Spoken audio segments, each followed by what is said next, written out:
음, 여러분 오늘 본문의 오늘 본문의 시작인 5절과 6절은 여러분과 저에게 굉장히 익숙한 인물인 모세와 예수님을 그들의 소속과 행한 일과 그리고 그 행한 일에 대한 태도 이 세 가지를 비교해서 보여주고 있어요.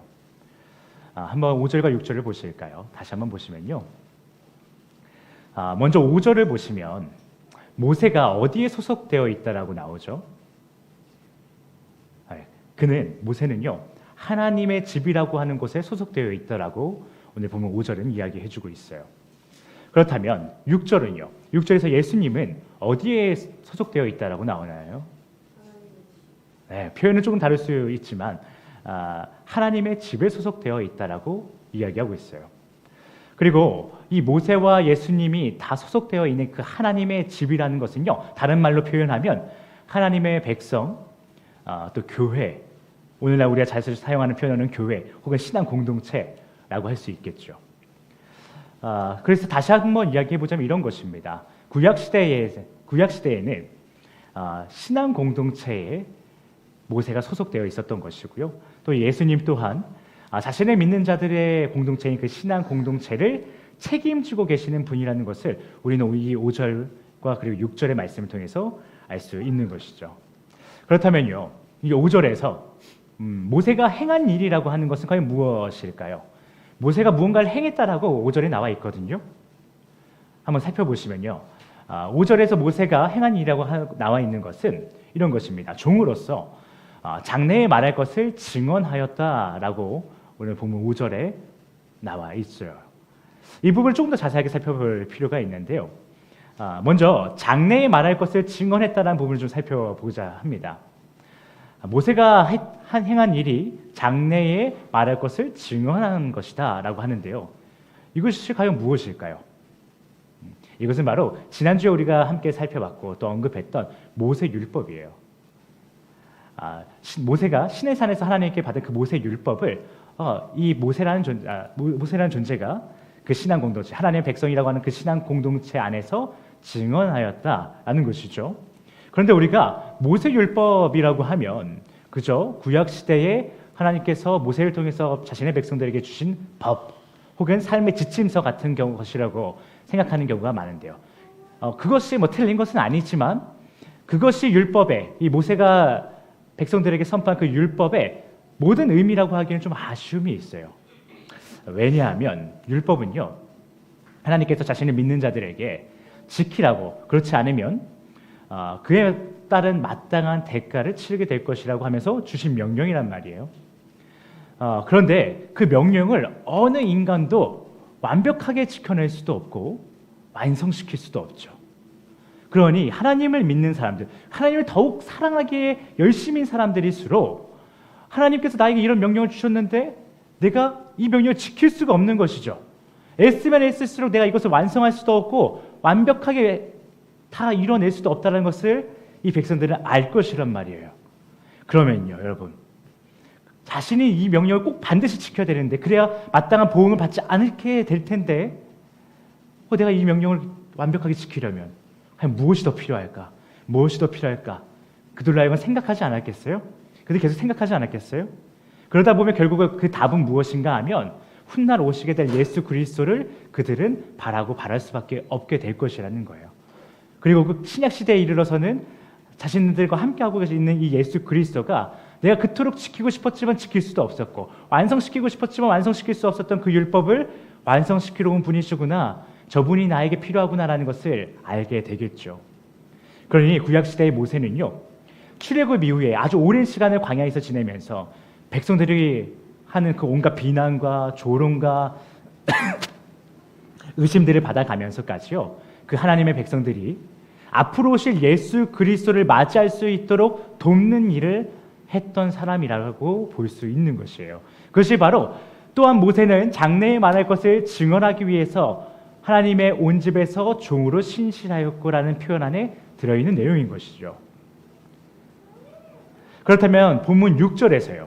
본문 6절에서 예수님이 행하신 일은 무엇이라고 나오고 있나요? 그 일에 대하여 무엇이라고 6절이 이야기하고 있냐면요. 6절은 예수님께서 하나님의 집을 맡은 아들이라는 표현을 쓰고 있어요. 다시 말해 예수님은 무슨 일을 하는 사람이냐면 하나님의 집을 잘 다스리는, 잘 돌보는 존재라는 것이죠. 그런 아들이라는 거예요. 그런데 여기서 아들이라는 표현을 더 살펴볼게요. 여러분, 오늘 본문에 앞서 있었던 히브리서 1장 6절 말씀을 고려해 보면요. 예수님은 그냥 아들이 아니에요.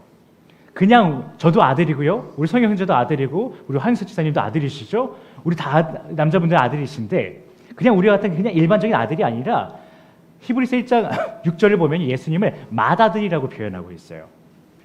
둘째도 셋째도 막내도 아니라 맏아들이라는 것이에요. 그렇다면 우리는 당시 맏아들이라는 존재가 가지고 있던 책임이 무엇인가를 살펴봤을 때 자연스럽게 예수님은 어떠한 일을 했겠구나라고 해서 더 자세하게 이해할 수 있을 것이에요. 그렇다면 여러분, 우리 구약 시대에 더 나아가 신약 시대도 마찬가지고요. 이 고대 시대에 맏아들이라는 존재가 가진 책임은 과연 무엇일까요? 그것은 바로요.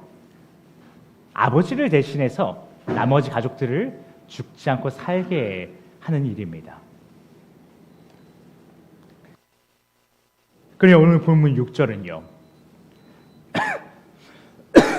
예수님께서 하나님의 집, 즉 하나님의 백성들을요 죽지 않고 살게 하는 일을 맡으신 분이라는 것을 이야기하고 있는 것이에요. 주님은 그러한 책임을 마치 모세와 같이 아주 신실하게, 아주 성실하게 해내셨다라고 본문 6절이 이야기하고 있습니다. 그리고 이어서 6절은요 우리에게 이렇게 이야기해주고 있어요. 여러분과 제가 우리를 죽지 않고 살게 하시기 위해서 그 책임을 매우 성실하게 이행하신 그 예수 그리스도, 이 땅에 오셔서 온갖 조롱과 비난과 핍박을 받으면서까지, 심지어 십자가에 못 박혀 죽으시면서까지, 그리고 사흘 만에 부활하셔서 우리에게 생명을 주시기까지 하신 그 주님을 여러분과 제가 믿는다면 오늘 본문 6절은 말합니다. 그분이 우리에게 선물해 주신 영생과 하나님의 나라를요 또한 진정으로 믿어 소망하고 자랑해야 된다라고 이야기하고 있어요. 그리고 진실로 여러분과 제가 예수님께서 자신을 희생함으로써 우리에게 주신 영생과 그 하나님의 나라를 소망하고 자랑하면요 비로소 여러분과 저는 그의 집이 된다, 즉 하나님의 백성이 된다라고 오늘 본문 6절은 이야기하고 있어요. 그런데요 오늘 본문 전체는요 이와 같은 메시지를 우리에게 선포하는 것에서 그치지 않고 그렇게 끝나지 않고요. 이어서 7절과 8절 통해서 다음과 같은 메시지를 우리에게 보여주고 있어요. 여러분 우리 다 함께 본문 7절과 8절을 다시 한번 읽어보도록 하겠습니다. 자, 시작.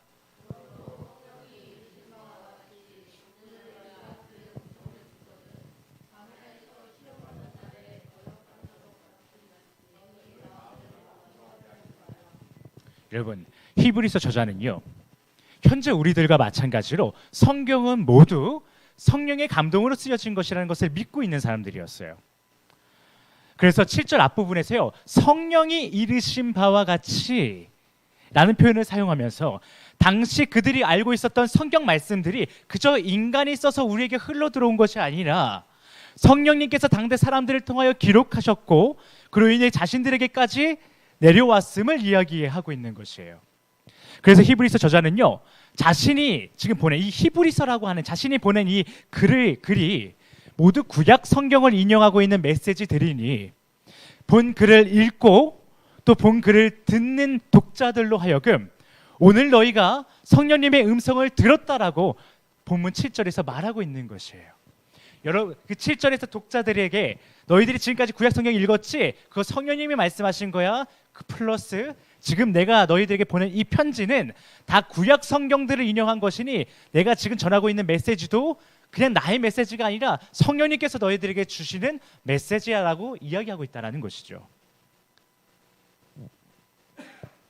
다시 한번 이야기하면 히브리서 저자는요 지금까지 줄곧 자신이 이야기했던 메시지, 즉 예수님은 하나님의 맏아들로서 자신을 믿는 자들을 구원하시는 분이시다라는 것, 그러니 그가 보이신 사랑과 그 희생을 정말 믿는다면 그 믿음을 그가 주신 영생과 하나님의 나라를 소망하고 자랑하는 그 삶의 태도를 통해서 증명하라고 이야기하고 있어요. 그런데 그것이 그냥 히브리서를 지금 끄적끄적 써서 너희들에게 보낸 나의 메시지가 아니라 성령님께서 너희들에게 주신 메시지야 라고 하는 것을 강력하게 주장하고 있는 것이에요. 그렇다면 여러분에게 묻겠습니다. 여러분은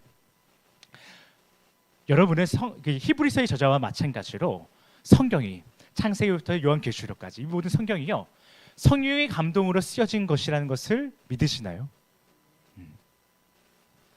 그러면 그 성경이 우리에게 명령하는 바, 예수님의 사랑을 통해서 여러분과 저에게 주어진 영생과 하나님의 나라를 정말로 소망하며 자랑하는 삶을 살기를 결단하십니까? 이것이 성령님이 우리에게 명령하신 바라면, 그리고 우리가 그것을 믿는다라면 우리는 당연히 그런 삶을 결단해야겠죠.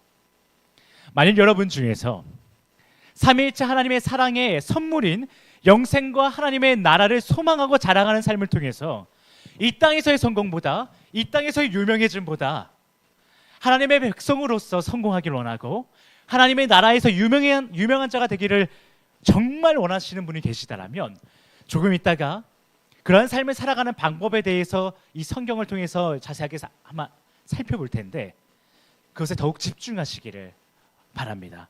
그런데 혹시라도 이 자리에 있는 여러분들, 그리고 온라인 예배로 함께하고 있는 여러분들 중에 영생과 하나님의 나라보다 이 땅에서의 행복과 이 땅에서의 성공과 이 땅에서의 유명해짐과 이 땅에서의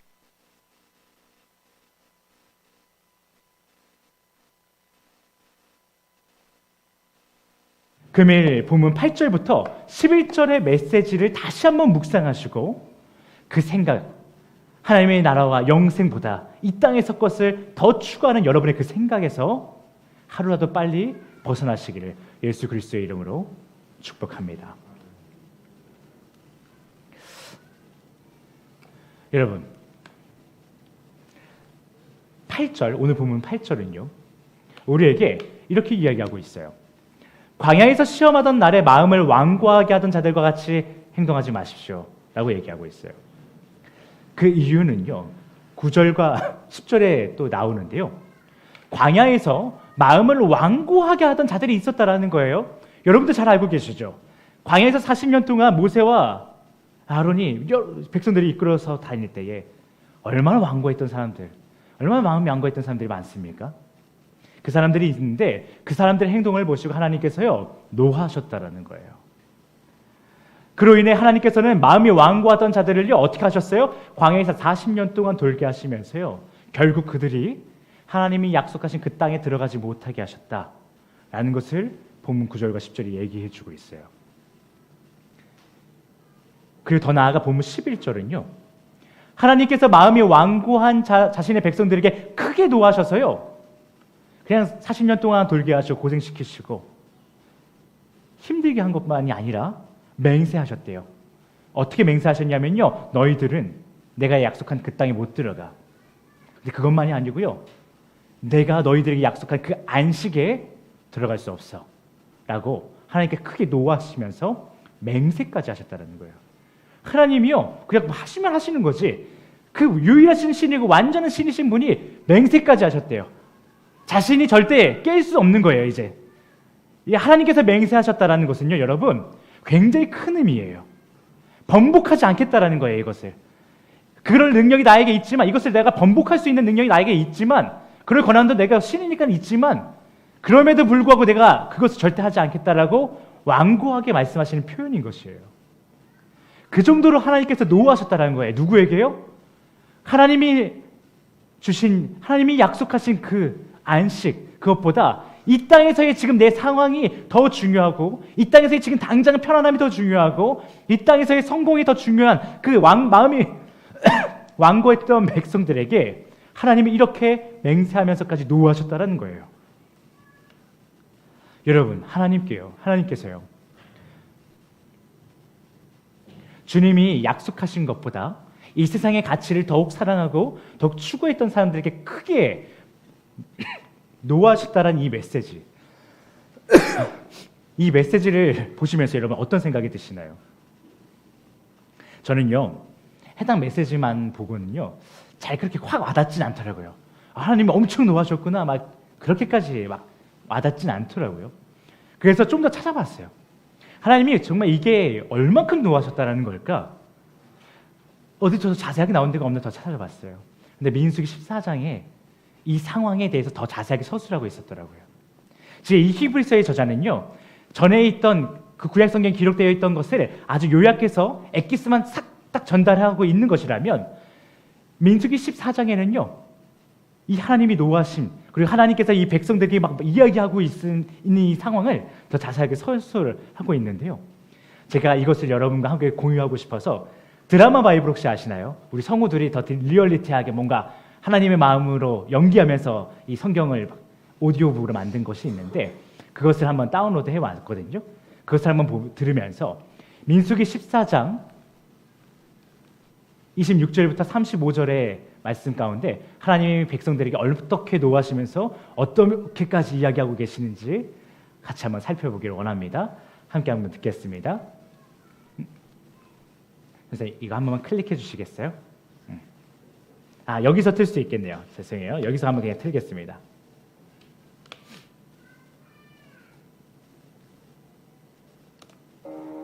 여호와께서 모세와 아론에게 말씀하여 이르시되 나를 원망하는 이 약한 회중에게 내가 어느 때까지 참으랴. 이스라엘 자손이 나를 향하여 원망하는 바 그 원망하는 말을 내가 들었노라.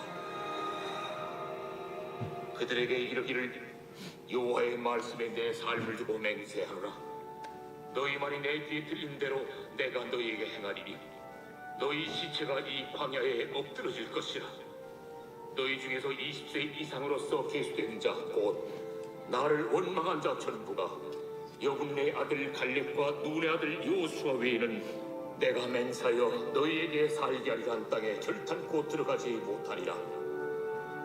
너희가 사로잡히겠다고 말하던 너희의 유아들은 내가 인도하여 드리리니 그들은 너희가 싫어하던 땅을 보려니와 너희의 시체는 이 광야에 엎드려질 것이요 너희의 자녀들은 너희 반역한 죄를 지고 너희의 시체가 광야에서 소멸되기까지 40년을 광야에서 방황하는 자가 되리라.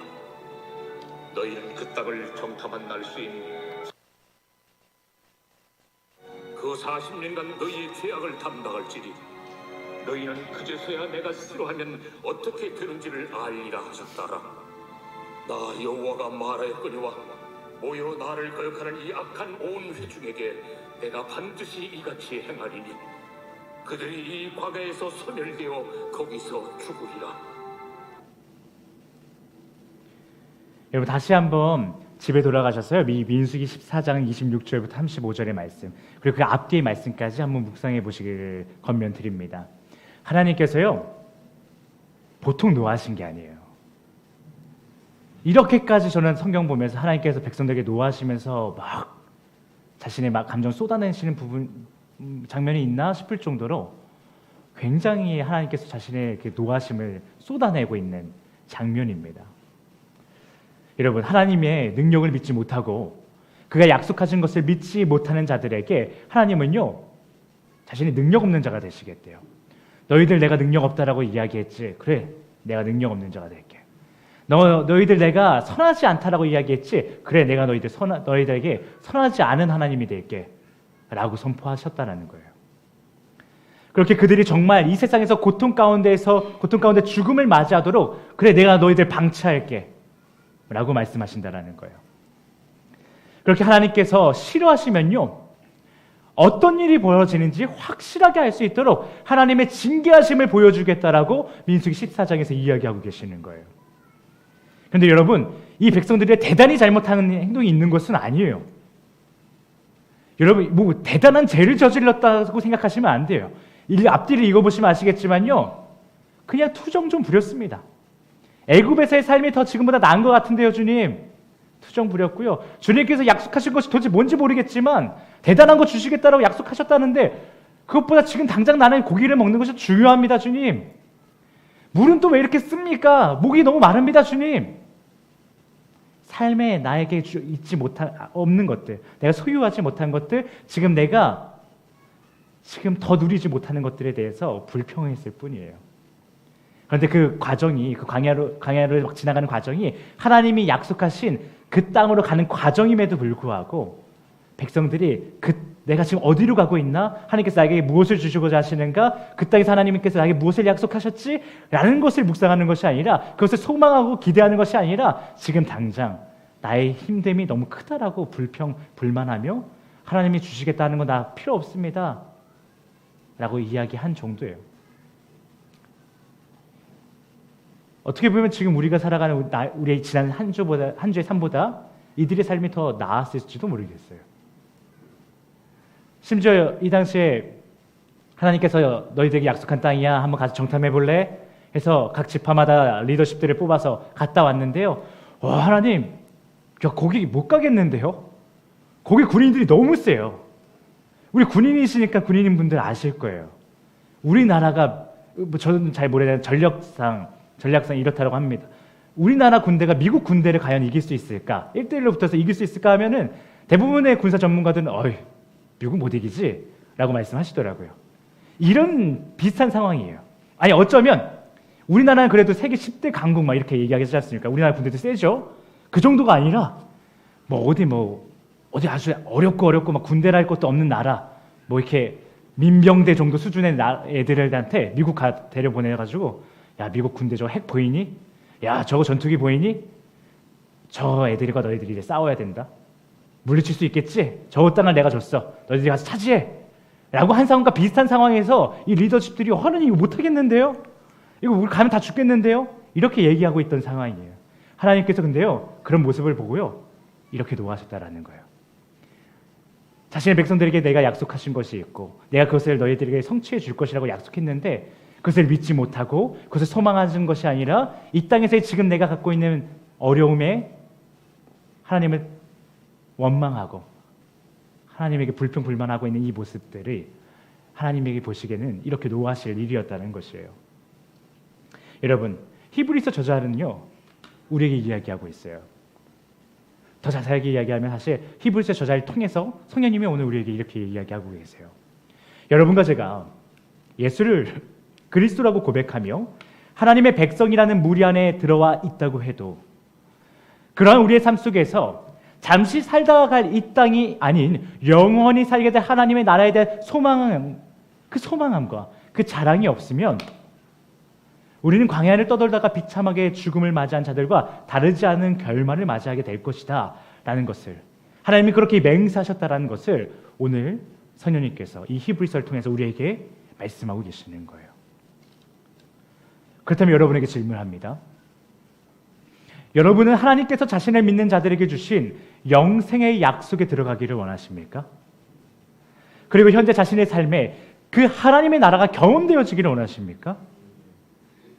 혹시 아니라면 하나님보다 더 세상을 신뢰하고 더 사랑하는 자들에게 주어진 죽음의 맹세와 자유함이 없는 답답함과 공허의 삶에 여러분 들어가기를 원하십니까?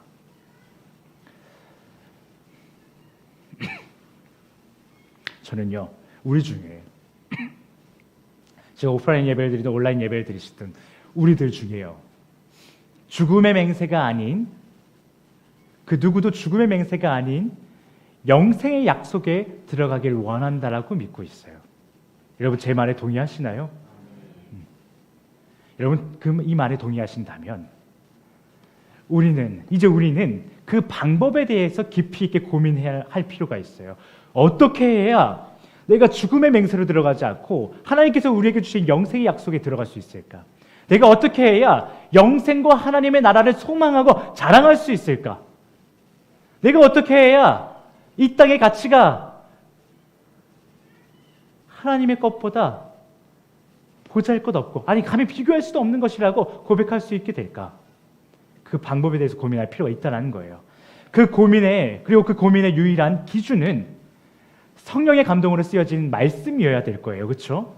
우리가 이것을 어떻게 해야 될까 고민할 때, 우리의 삶에 어떤 결단을 하려고 할 때 유튜브를 찾아보고 어떤 명 강사, 다른 종교의 어떤 대단하다라고 하는 성인들의 메시지를 찾는 것이 아니라 말씀이 기준이 돼야 되겠죠. 그런 의미에서 금일 본문 12절부터 13절을 함께 보기 원해요. 자, 13절부터 14절, 12절부터 13절 우리 함께 다시 한번 읽어보겠습니다. 시작.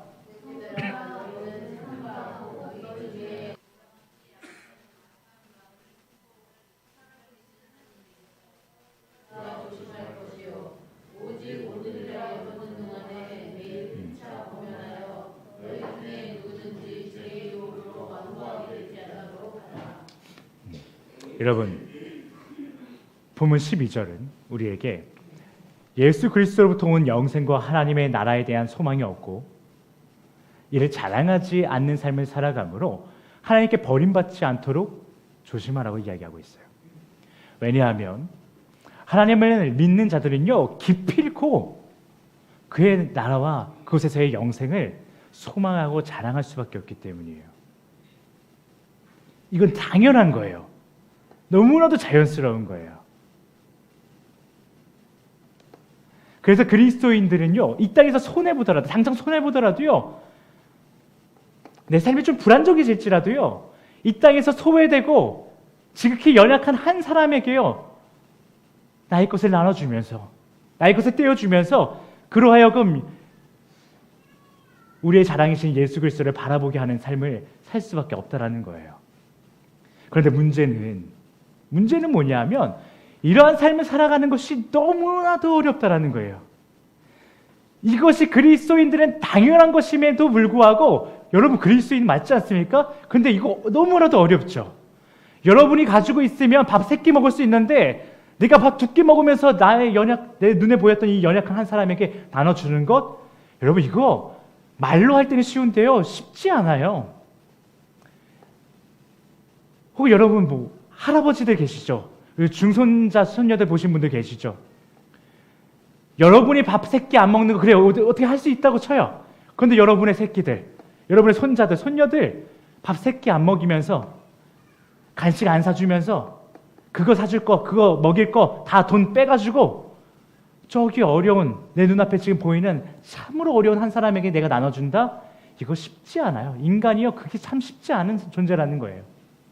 오죽 이게 힘들면요, 히브리서 전체와 이 성경 전체를 통해서 주님께서 이 얘기 얼마나 우리에게 많이 하십니까? 창세기부터 요한계시록을 보면요, 야 너희들 이 땅의 가치가 아니라 하나님의 나라를 소망해. 그리고 너희들 것을 지극히 작은 자들에게 나눠줘. 그렇게 그들에게 섬기는 것이 너희들 나에게 하는 것과 같은 것이야 라고 하는 말씀을 주님께서 얼마나 많이 하시냐는 거예요. 왜 많이 하실까요? 왜 이렇게 수도 없이 이 얘기를 계속 하실까요? 그게 그렇게 어려우니까요. 우리 인간이요, 구약시대부터 신약시대를 거쳐 지금에 이르기까지요, 인류의 모든 인간들은요, 이것을 행하기가 너무 어렵다라는 거예요. 하나님의 백성들이어도 그게 너무 어렵다라는 거예요. 그래서 구약시대에 있던 백성들, 아담부터 해서 모든 시대에 이르기까지 다 계속해서 이 얘기만 주님만 하시고 계시는 거예요. 여러분, 우리가요, 지금까지 하나님의 나라보다 이 땅의 가치를 더 소중하게 여기며 살아갔던 것, 그리고 시도 때도 없이 세상을 사랑하느라 하나님의 말씀에 유념하지 못했던 것, 이거 물론 큰 죄 맞는데요, 정말 큰 죄인데요. 우리 어쩌면 한편으로는 연약하게 짝이 없는 우리들이 당연하지 않았을까라고 생각이 들어요. 우리같이 연약한 존재들이 주님의 말씀을 한 주 동안 유념하지 못하고 세상의 것에 빠져가지고 살았던 것 당연한 거 아니었을까라는 생각도 든다라는 거예요. 주님께서도 근데 그런 너무나도 우리의 연약함을 아시기 때문에요, 오늘 본문의 말씀을 통해서 너무나도 중요한 포인트 하나를 우리에게 알려주고자 하세요. 그렇다면 오늘 하나님께서 여러분과 저에게, 우리 헤이스 공동체에게 알려주고자 하시는 그 중요한 포인트란 무엇일까? 여러분, 본문 13절에 그 포인트가 나와 있어요. 여러분 오늘 말씀 많이 읽으셨으니까 제가 13절 한번 읽어볼게요. 오직 오늘이라 일컫는 동안에 매일 피차 건면하여 너희 중에 누구든지 죄의 유혹으로 완고하게 되지 않도록 하라. 아멘. 여러분, 하나님께서요, 우리에게 주신 이 목숨이 걸린 명령, 세상이 아닌 하나님을 사랑하라, 이 땅이 아닌 하나님의 나라에서의 삶을 소망하라. 이 땅에서 무언가 하나 가졌다라고 해서 그것을 자랑하는 것이 아니라 너희들이 자랑할 것은 예수 그리스도, 그가 십자가에서 흘리신 그 보혈, 그뿐이다라고 그것을 자랑하라고 하시는 이 주님의 명령. 여러분, 이 명령이요, 세상보다 더 주님의 나라를 사랑하라는 명령, 이 명령이요, 여러분 한 사람 한 사람에게 주신 명령이 맞지만 이를 각 사람의 힘으로 감당하라고 주신 명령이 아니라는 거예요. 여러분 한 사람 한 사람에게 그렇게 살라고 주신 명령 맞지만 여러분 한 사람 한 사람이 그것을 감당하라고 주신 명령이 아니라는 거예요. 이 명령은요, 하나님의 백성인 여러분 한 사람 한 사람에게 주신 명령이 맞지만 우리가 감당할 수 있는 명령이 아니라고 주님 나라고 계신다는 거예요. 이는요, 하나님의 백성들, 즉 신앙 공동체에게 감당하라고 주신 명령이에요. 개인이 아닌 공동체가 감당해야만이 이 명령에 순종할 수 있다라고 주님이 말씀하고 계시는 거예요. 그래서 주님은 오늘 본문에서도 해당 명령을 하실 때 너 이거 잘해 라고 하신 것이 아니고요, 너희는 너희 중에 매일같이 피차 권면하면서 죄의 유혹으로 인해 마음이 완고하게 하지 않도록 해 라고 말씀하시는 거예요. 여러분, 스스로 개인이 하나님을 이 세상보다 더 사랑하겠다고 결단하는 것, 그것은 실패를 결단하는 것과 같습니다. 여러분 혼자서 오늘 예배가 끝나고 이따 기도 시간에 주님, 내가 주님의 나라를 이 땅의 가치보다, 그 어떤 가치보다 사랑하기를 결단합니다. 이번 한 주 저 그렇게 살겠습니다.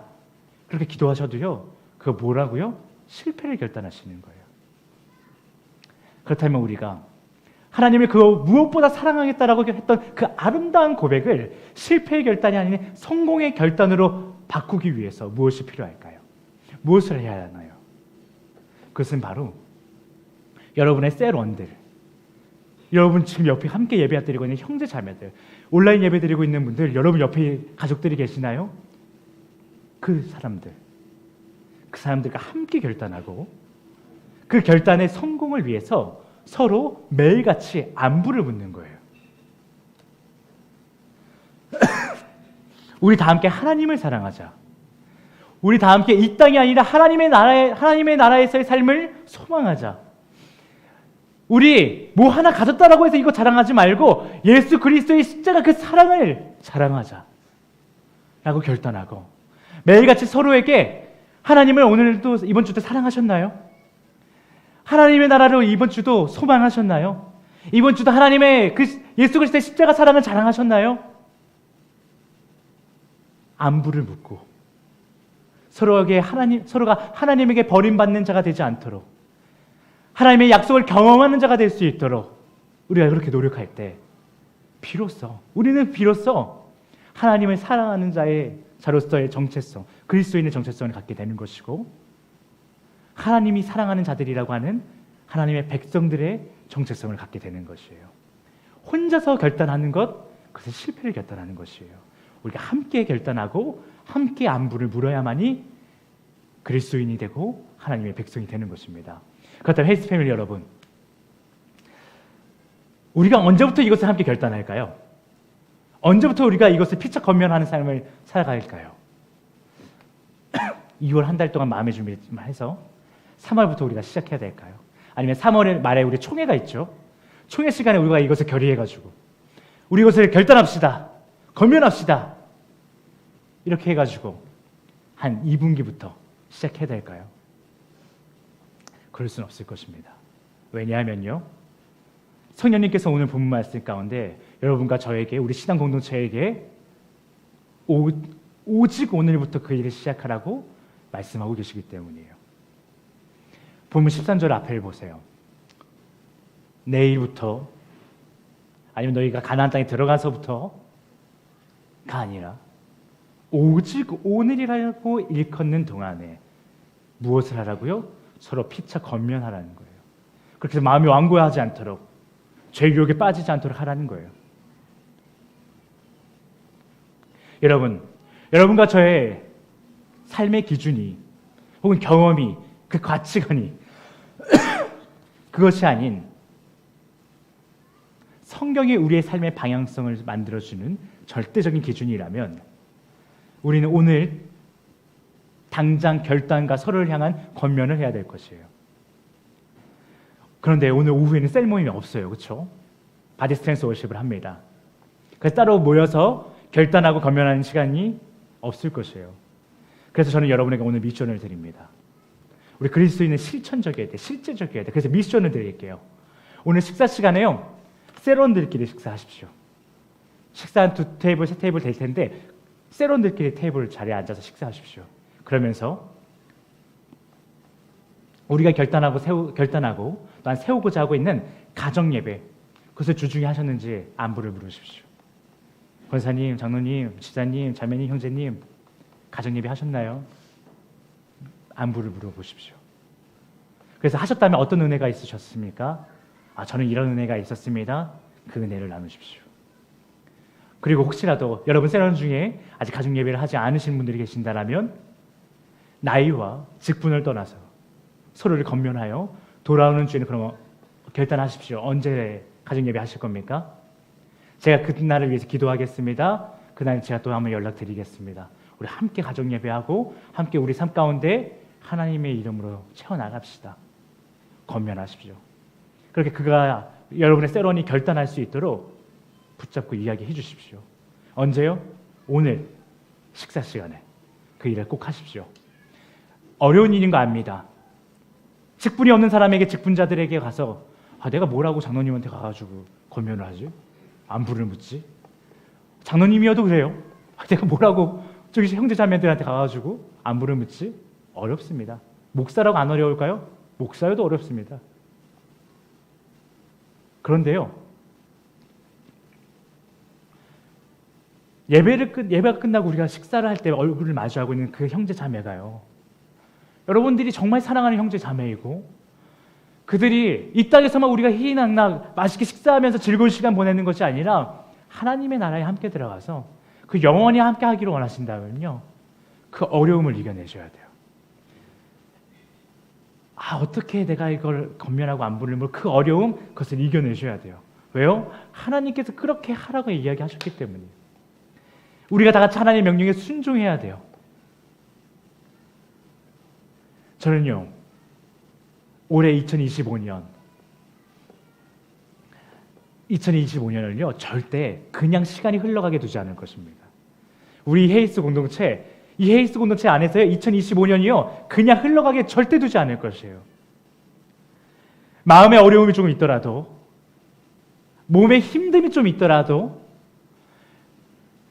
영적 싸움이 더욱 거세진다라고 할지라도 우리의 영혼육이 한층 더 성장할 수 있도록, 하나님의 보시기에 연락될 수 있도록, 트레이닝하는 한 해가 될 수 있도록 부단히 애쓸 것이에요. 여러분, 이 애씀에 동참하시길 바랍니다. 그래서 마음 어려워요, 부담스럽고 힘들어요, 애써서 나의 형제자매를 살린다는 마음으로 안부를 전하십시오. 여러분이 여러분의 세론들에게 안부를 묻지 않으면요 그 세론이 탈락하는 거예요. 흘러 떠내려간다라고요. 하나님의 영생, 하나님이 약속하신 영생과 하나님의 나라에 못 들어간다는 거 아니겠어요? 오늘 말씀이 얘기하고 있잖아요. 우리의 삶의 기준이 말씀이요. 그런데 그 형제자매가 어떻게 하나님이 약속하신 영생 가운데 거할 수 있다라고요? 우리가 서로 피차 권면할 때 나의 형제자매가 죽지 않도록, 죽지 않게 하는 그 마음이, 그 사랑이 우리의 어려움들을 다 이겨낼 수 있게 하셔야 돼요. 그래서 권면하셔야 돼요. 가정예배 하셨습니까? 하셔야 됩니다. 저 이번 주 이럴 때 하는데 우리 형제님의 가정에도, 자매님의 가정에도 그때 가정예배가 있기를 축복합니다. 같이 결단합시다. 여러분, 오늘 식사 시간에 반드시 서로의 가정예배가 세워졌는지 안부를 묻고 피차 권면함으로 가정예배를 세워나가시기를, 그렇게 우리의 삶이 온통 하나님의 왕이시라고 선포하는 삶이 되기를, 다 같이 결단하는 시간, 그 시간에 식사 시간에 그 시간이 이루어지기를 예수 그리스도의 이름으로 축복합니다. 우리 시간 다 같이 찬양하기 원하는데요, 여러분과 저를 신앙 공동체 되게 하시고 매일같이 피차 건면하는 사랑의 관계가 되게 하시는 그 주님을 찬양하실 때에 찬양의 가사처럼 내 옆에 있는 형제 자매의 손을 잡고 주님께 맡기신 명령, 즉 주님의 사랑하는 그 일을 우리가 잘 감당하며 나아가겠습니다라고 고백하며 나아갔으면 좋겠습니다.